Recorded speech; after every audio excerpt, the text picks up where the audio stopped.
A lot of people kind of forget when they're at school and around their friends and family that, oh wait, we're still in a pandemic. Lately, we've been talking a lot about things like social distancing, masks, and temperature checks that were not a thing before this pandemic. So I'm wondering from you all, which of these logistics are top of mind as students? And are there any logistics that you're worried about and have on your mind that your schools are not talking about? I feel like the first thing that is on everybody's mind and is on all type of social media platforms and media platforms is masks. Temperature checks aren't as much noticed, but social distancing is something that's easily forgotten in certain cases. Like if you're seeing family and friends, you're kind of like used to being like, hey, what's up? But for the most part, I feel like masks are top and everything else is starting to be implemented later on. I hope that my school and other schools around the country and the world are taking the 6 feet guideline and the precautions, all of the precautions, mask wearing, temperature checks. I hope it's all being taken into consideration. We want to shift gears a little bit because in the middle of this pandemic that we're all experiencing, many people, including a lot of young people, were moved to protest police brutality and to call attention to the issue of systemic racism in the United States. Has your school provided the opportunity in the past to discuss race or racism? Looks like mostly sometimes, rarely, and never. So I want to hear from our student panelists. How would you want to see the topic of race or racism be addressed in class? Something that I really want to see schools, like when we come back, it can't just be, this is just politics, this is it happens, but what can you do? Because this is the reality a lot of students go home to. This is the reality I go home to. So for schools, I definitely think they should have an open conversation on how this is affecting students. My school, personally, they had we had meetings, like Google Meet meetings to talk about how we thought about everything that was going on with the protests and rioting and things like that. And we gave our opinions. And we had to school some teachers on a lot of things they didn't know and weren't aware of. So that's something definitely like schools have to put in account when we go back to school in September. I know some schools try their best to have a no tolerance policy implemented in everybody's emails, but I do not think that that's enough to just have that policy.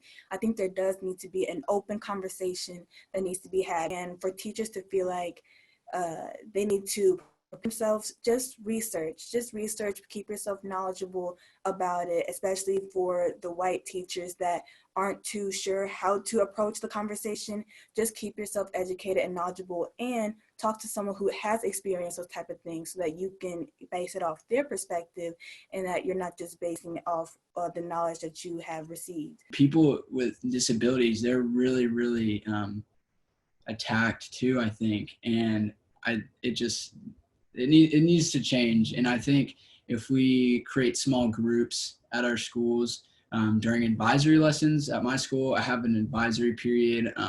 Pretty much that means we talk about kind of world and nationwide issues and even school issues. I think this would be a perfect place to kind of talk about these things because you're comfortable with the people, you see them every day, and you're not really pressured to say something you really don't believe in, like if you were in a large group. Once you separate these people and have them have these very heart-to-heart conversations and these very needed conversations right now, I think this is something that could hopefully be changed in the future. I've seen that now we need a lot more of investment directly from the school in conducting these conversations, because it's not enough to just have a 30-minute conversation during lunch. Because as productive as that has been, I think there's still a lot of hesitance from teachers, especially public school teachers, to jeopardize their careers, I guess, if they accidentally say something incorrect.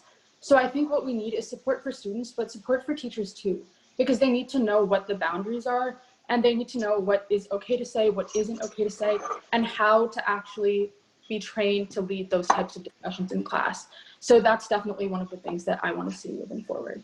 So we've seen this summer, it's been unlike any other that we've experienced before. We know that mental health and well-being are being affected for a lot of students. And what steps schools can take to support students' mental health and well-being? Field teachers and staff should know what they've done over the weekend and who they've been around, so they know if they've done anything where they could get sick. Is there anything that your teachers did well in the spring to kind of keep you engaged, that they could keep going kind of while everything is disrupted? We had a bunch of video projects they had sent us, and that had helped. Yeah, projects where you were making videos and sharing them with your teachers? Yeah. Does anybody else want to share something that schools can do? I think for all the teachers who are watching right now, make all of your students, have them turn their cameras on, look at their face, make sure they're doing okay, and really have that one-on-one with them if something isn't right. And just sending an email or a text to a parent, or maybe not a parent, maybe just them, saying, hey, like, have that open line of communication, make sure like, hey, if you need anything, I'm here. It's an unprecedented time for sure. And I think if you have that open line of communication, it'll make the not just the school environment, but just the emotional environment for the student you'll see their grades go up, and it'll just all in all be really good. Before we continue, we're going to do one more poll for everyone, adults and students. So the final poll is, do you feel your school is ready for this school year? Looks like we have 70% said they feel their school is not ready, and 30% said yes, they are ready. So that was from students and adults. That's a lot of people who feel like they are not ready. I think we are out of time, but thank you so much to our panelists and to everybody who joined in today. It was great to hear from all of you. I really appreciate how honest you were and how much you shared with us. So thank you so much, everyone.